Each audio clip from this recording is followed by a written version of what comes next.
Eu falo de um ponto de vista individual e da minha experiência. São verdades voláteis que existem para mim neste instante. Portanto, não encare minha resposta como certa. Trago aqui uma visão gerada por minhas vivências ao lidar diariamente com aquilo que eu entendo como linguagem e magia.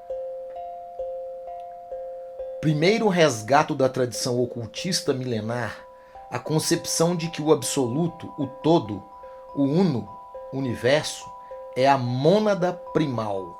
E como já está dito na palavra, ele é unitário e sua unidade contém toda a complexidade.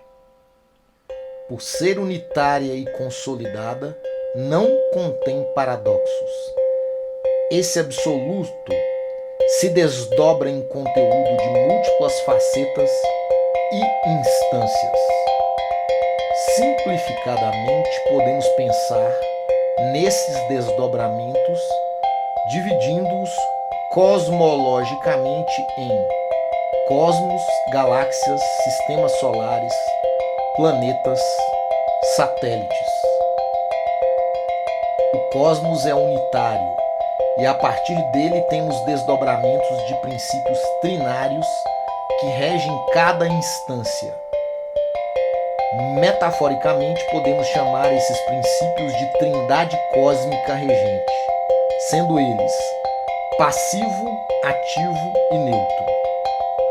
O uno cósmico se desdobra na trindade cósmica na galáxia, que tem novo desdobramento em 6 no sistema solar, em 12 no planeta, em 24 na vida regida pelo planeta, em 48 no satélite Lua. Alguns sistemas ocultistas complexizam ainda mais esses desdobramentos, dividindo-os em cosmos absoluto, todas as galáxias, Via Láctea, Sol, todos os planetas, Terra, Lua, sendo que nesse caso a Terra seria regida por 48 princípios e a Lua por 96.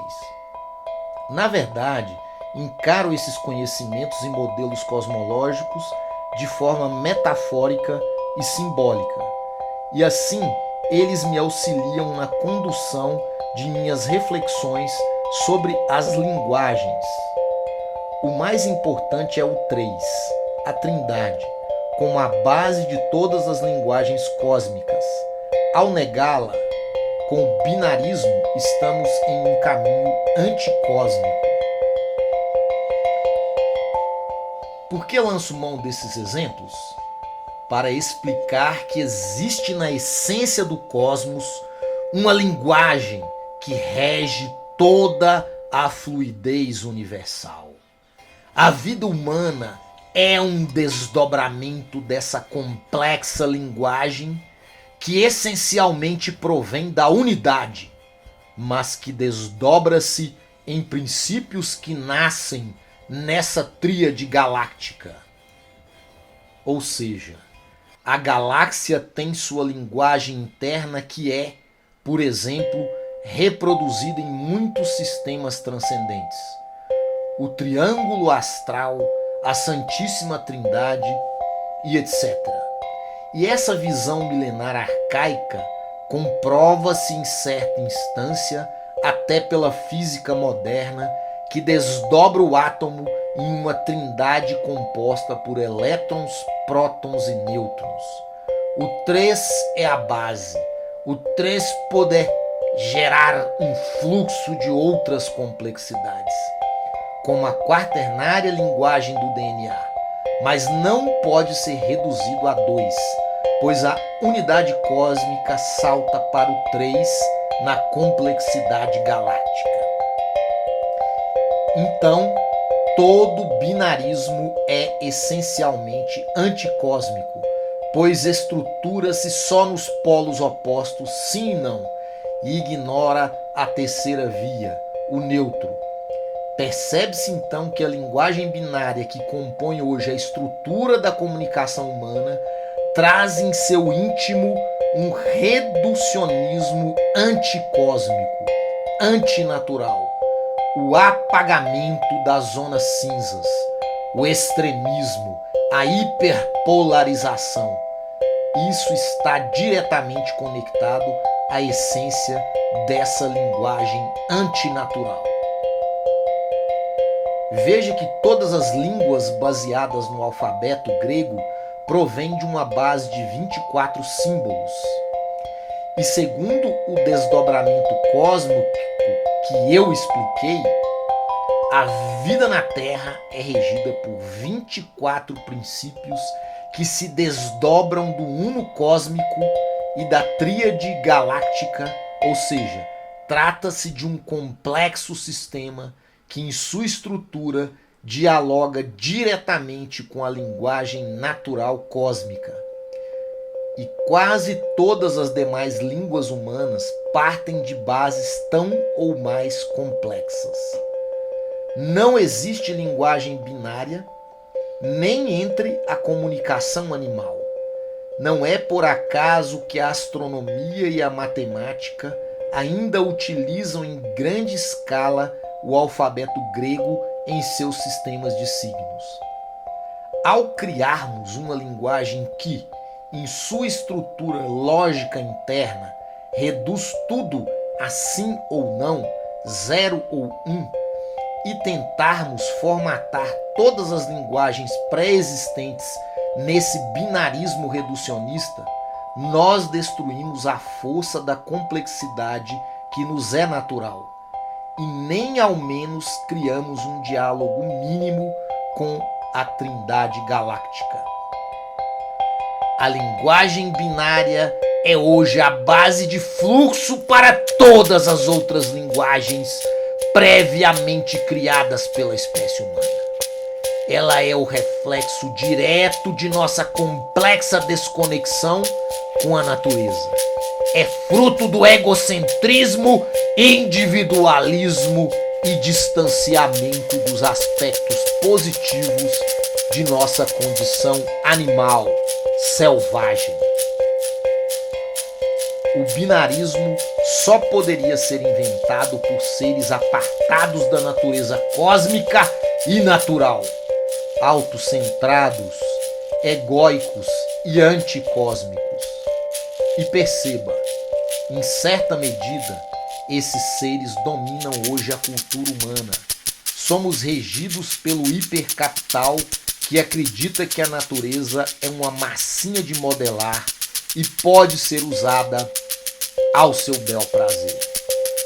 Foram esses seres que engendraram o binarismo, pois ele dialoga diretamente com sua perspectiva equivocada da vida, toda ela construída de impressões binárias que resumem suas interações com o mundo a partir de um gosto-não gosto, amo-odeio, bom-mal, amigo-inimigo. Não existe nem ao menos uma terceira possibilidade. E o que eles amam costuma ser apenas a eles mesmos. Assim, o resto da humanidade torna-se o inimigo a ser destruído ou compro para trabalhar para eles, mas sempre inimigo. Nada de realmente integrativo, cooperativo, empático e belo pode nascer de tal linguagem.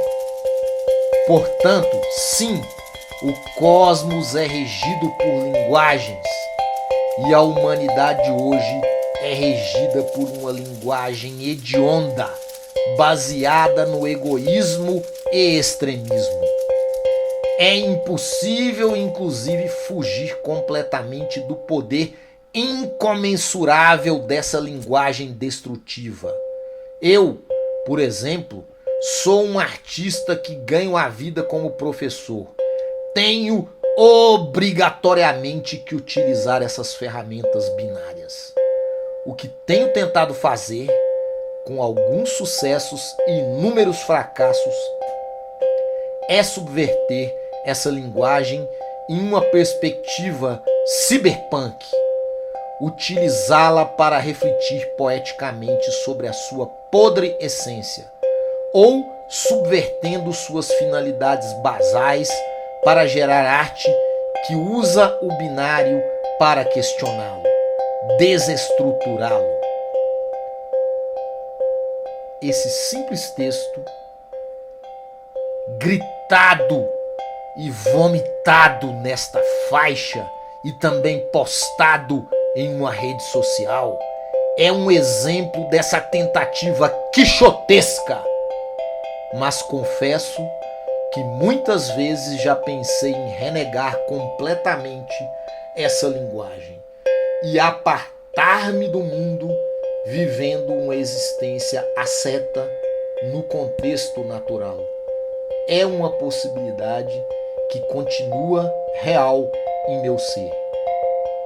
Uma atitude simples que me livra do domínio total pela lógica binária é não ter um telefone celular. Não carregar a indução binária para todos os lugares que vou.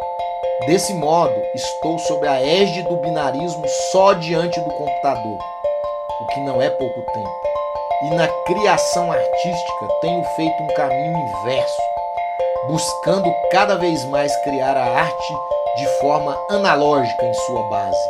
Assim, todos os meus desenhos, mesmo que finalizados no binário, são criados primeiro em suporte papel. E minha música está indo também por este caminho. O novo split CD de minha banda Posthuman Tantra com o Alice Psicodélica chama-se Luxa. É uma crítica ao binarismo e foi todo gravado com instrumentos analógicos que, mesmo eletrificados, são udu, berimbau de boca e apitos indígenas. E meu novo álbum em quadrinhos, O Sonho dos Deuses, ainda inédito, teve todos os personagens esculpidos à mão por mim, em uma incrível experiência atávica. Você já deve ter ouvido falar que a língua traz em sua essência a cultura e a visão de mundo de um povo. Sim, essa é uma grande constatação. Alguns povos primevos não tinham em suas línguas conjugações verbais de futuro e passado, e eram povos muito integrados com a natureza, que viviam seu agora, sem as angústias obtusas de um futuro e os traumas insistentes de um passado. Mas atualmente nossa cultura globalizou-se e as línguas estão tornando-se resíduos culturais, pois a grande língua do mundo hoje é a lógica binária. Ela tem induzido a cultura do extremismo no mundo inteiro, a anticosmicidade como regra comportamental, a ostentação, o ódio ao diferente. Estamos em uma encruzilhada para a espécie e a tampa do caixão da humanidade pode ser o binarismo extremista. No entanto, muitas pesquisas têm apontado para o surgimento de outras lógicas computacionais que podem superar a linguagem binária, como, por exemplo, a lógica paraconsistente anotada e a tão propalada computação quântica. Espero que elas cheguem logo, antes que o binário nos leve à extinção final. Muitos podem condenar-me e vão certamente chamar-me de exagerado ao demonizar tal linguagem e culpá-la pelo que estamos experienciando na contemporaneidade.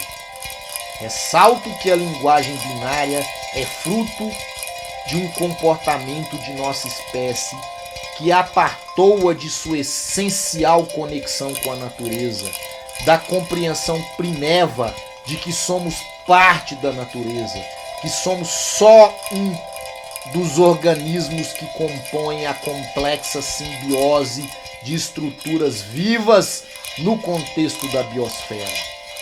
Então, a linguagem em si não é a causadora do que estamos vivendo. Ela é um dos frutos dessa desconexão, o fruto mais pernicioso dela. Penso que por sua força e capacidade de manter no poder o hipercapital, dificilmente haverá interesse em substituí-la por outra linguagem lógica computacional. É como o petróleo que, mesmo diante de inúmeras alternativas energéticas de menor impacto planetário, segue sendo a maior fonte energética e o motivo de guerras travadas em nome do seu tuste que impera. Em minha vida, sempre fui fascinado por diferentes linguagens e sistemas de símbolos, e muitos deles estão distribuídos em minhas obras artísticas. Sempre usei a arte como forma de transmutação de minha realidade através de criações de símbolos e metáforas que induzem meu inconsciente a transmutar-se rumo à minha integralidade de ser. No princípio, quando comecei a criar aos 12 anos de idade, fazia isso de forma intuitiva. Depois, fui conhecer e estudar os sistemas mágicos e ocultistas e passei por experiências atávicas e uma vivência em particular, que não posso relatar, que transformou toda a minha arte em um sistema mágico de transmutação pessoal. A minha aurora pós-humana não é só um universo ficcional, mas também um sistema mágico pessoal que utilizo para a transformação como ser. O cerne da magia, em minha experiência pessoal, é sim o ato criativo. Mas o ato criativo libertário, cósmico, essencial, um ato criativo livre das amarras do hipercapital, das expectativas de ser aceito ou dos crivos de causas identitárias, ideológicas, políticas e religiosas.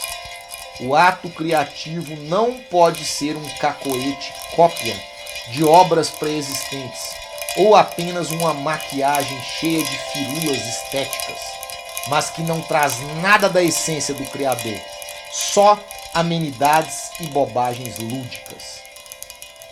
O ato criativo de transmutação deve envolver completamente o mago criador.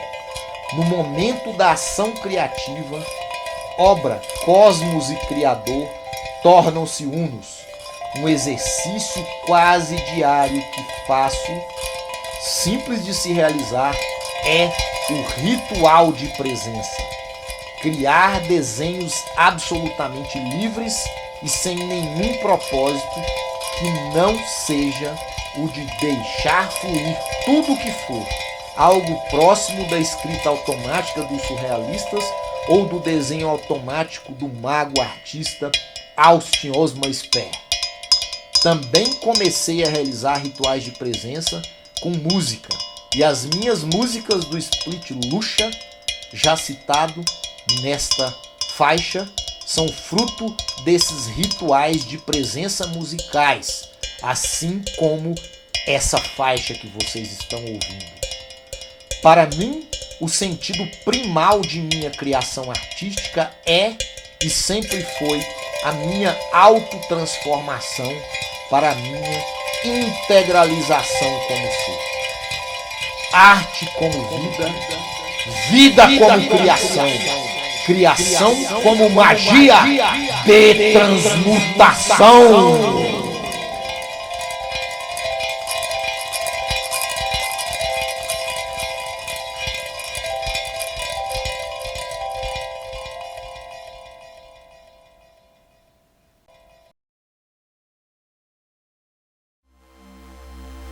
Configuração Cyberpunk. Início de citação.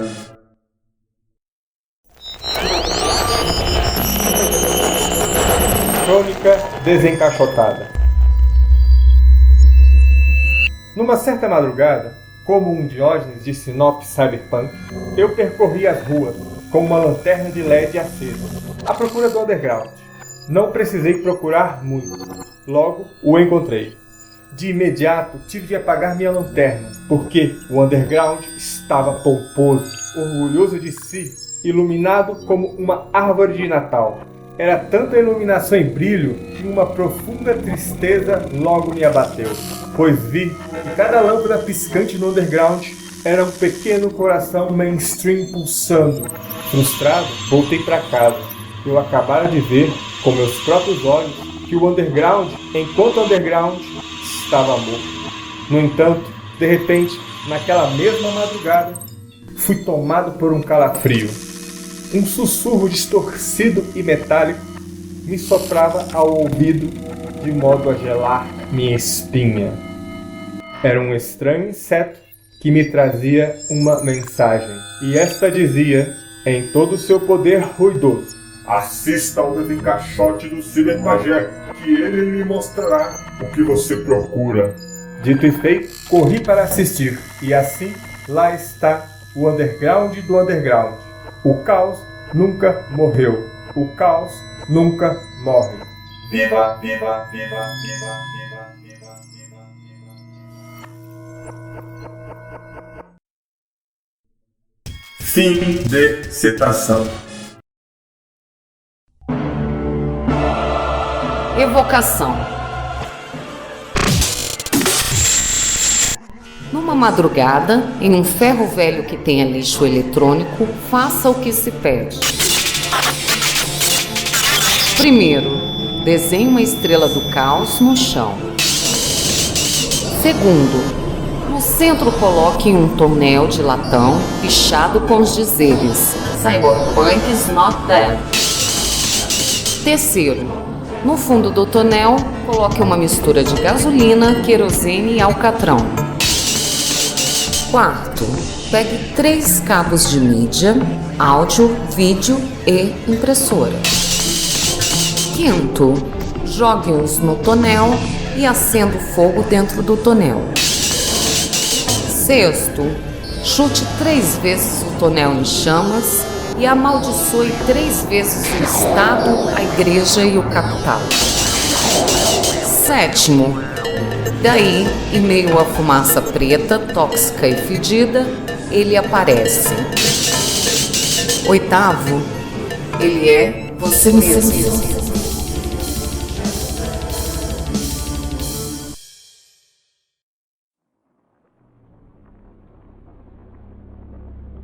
A conjuração. A relação entre ser humano e máquina, essa relação entre criador e criatura, se completam como um ser ciborgue, por excelência, em 2 esferas existenciais protétipas: linguagem e ferramenta. Essa relação é material e uma via de mão dupla. Por um lado, o ser de nós humanos, enquanto seres da natureza, se realiza na nossa inventividade em criarmos máquinas, enquanto seres do artificial. E por outro, o ser das máquinas, a natureza de seus artifícios, se realiza na nossa inventividade humana, os artifícios de sua natureza. Em utilizá-las, o estado de maior potência de nossa inventividade é medida pelo como utilizamos as máquinas para fins que não as criamos originalmente. Nesse sentido, é impossível pensar um cosmos onde a humanidade não está nele sem suas máquinas. Ou, em outras palavras, é impossível pensar o ser humano como um não ser ciborgue. Desse modo, é na encruzilhada dessa via de lá para cá e de cá para lá, sabiôntica, que emerge a linguagem binária. E esta surge como uma espécie de máquina, a lógica. A maquinação da linguagem para fazer funcionar o pensamento verdadeiro. O binário da lógica é garantido pelo que ela nomeou de a lei do terceiro excluir. Esta é a terceira das 4 leis do pensamento lógico clássico, tradição da filosofia formulada desde Aristóteles. O que significa dizer que, para a filosofia ocidental clássica, um pensamento, para ser verificável como verdadeiro ou falso, deve, terminantemente, excluir, por exemplo, o intermediário ou o indeterminado.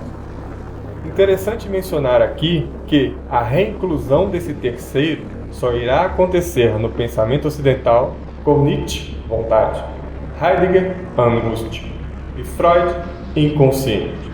Mas guardemos esses rebeldes vindos do coração mesmo do Ocidente para outra ocasião. Voltemos ao binário. Para os gregos antigos, o cosmos é ordem, beleza, harmonia e organização. Curiosamente, somente o pensamento da lógica binária poderia designar o universo como sendo um conjunto que contempla tais características. Se algo escapar a isso, volta-se ao caos, ao intermediário, ao indeterminado. Assim pergunto: a programação de computadores não é a realização desse antigo sonho ocidental? Se a criamos para que nossos pensamentos sejam lógicos, precisos e verdadeiros, os computadores não seriam nossa mais grandiosa religação com o cosmos? O cálculo computacional, por sua realização rápida e simples, não é a manifestação cósmica mais suprema? Pois a base de operação do cosmos é nada mais do que traduzir qualquer expressão, por mais complexa que pareça, para a simplicidade binária. O filósofo Félix Guattari fala sobre uma subjetividade maquínica no manejo de qualquer máquina, e aqui incluo a linguagem. Sua operação é tão melhor realizada quando reduzimos, ou mesmo anulamos, nossa autoconsciência em relação a esse manejo. Ou seja, não importa se andamos de bicicleta, estamos dirigindo um carro ou utilizando alguma rede social via um aplicativo. O uso dessas coisas flui melhor na medida em que nossa subjetividade se articula servilmente para se fundir ao funcionamento delas. Quando adultos se impressionam com a facilidade das crianças ao utilizarem smartphones, é porque nos impressionamos ao modo como essas pequenas consciências recém-jogadas no cosmos conseguem se auto-anular tão facilmente. Como esses pequenos seres humanos, na maior intimidade, realizam seu ser fundindo seus corpinhos a essas máquinas? Simples. Fusão entre simplórios. Crianças e algoritmos numa relação pedagógica entre psicogênese simplificada e acoplamento adequado ao fluxo dos procedimentos padronizados. Acoplamento cujo processo, para os antigos filósofos gregos, e o que de forma metafórica também serve aos novos programadores internacionais, significa ir do caos, terceiro incluído, ambiguidade, não previsibilidade, etc., ao cosmos, terceiro excluído, eficiência, determinismo, etc. No entanto, aqueles próprios filósofos ocidentais não só vislumbraram na figura dos poetas, como também criaram remédios, fármacos, contra os excessos desse automatismo do pensamento. Os sofistas, os que manejam com maestria o pensamento lógico, só que jamais se esquecem, tal funciona como se maneja uma máquina. Não é à toa que Platão quer expulsar os poetas de sua república e aniquilar os sofistas como um todo. Os primeiros por seduzirem e os últimos por trazer a subjetividade da verdade. Ou seja, ambos, mas cada um ao seu modo, implode a lógica binária do pensar filosófico ocidental desde sua origem grega, incluindo elementos terceiros a ela. Se, como afirma o filósofo estadunidense Timothy Lenore, sempre fomos ciborgues. Ou seja, nosso ser sempre foi constituído a partir de nosso hibridismo. Não há problema algum com a lógica binária da programação em si. Se somos cyberpunks, como nossas consciências nos lembram, high-tech, low-life ou alta tecnologia, baixa qualidade de vida, o problema para a lógica binária se dá em relação ao seu uso para fins de alienação. Ou, em outras palavras, em relação ao como ela é utilizada para que sejamos tão somente programados por ela. No entanto, se somos cyborgs punks, damos um passo a mais. pois assumimos para nós o desafio e a diversão de não só criarmos linguagens de desprogramação que inclua o terceiro excluído ao nosso modo de pensar, como também de assumirmos o desafio e a diversão de criarmos máquinas que tenham múltiplo como a base de sua lógica operacional. E para isso é simples. Basta com que, pelo lado da linguagem, jamais abramos mão da poesia em sua polissemia mais combativa, insurgente, propositora e realizadora, para restituir ao cosmos a beleza narrativa e propositiva do seu caos primordial. E pelo lado das máquinas, jamais abramos mão da gambiarra, em sua inventividade mais combativa, insurgente, propositora e realizadora, para restituirmos ao cosmos a beleza material e compositiva de seu caos primordial. E assim, façamos lembrar que na integralidade cósmica, os aspectos negativos de nossa animalidade sem máquinas dançam selvagemente com os aspectos positivos de nossa humanidade com máquinas.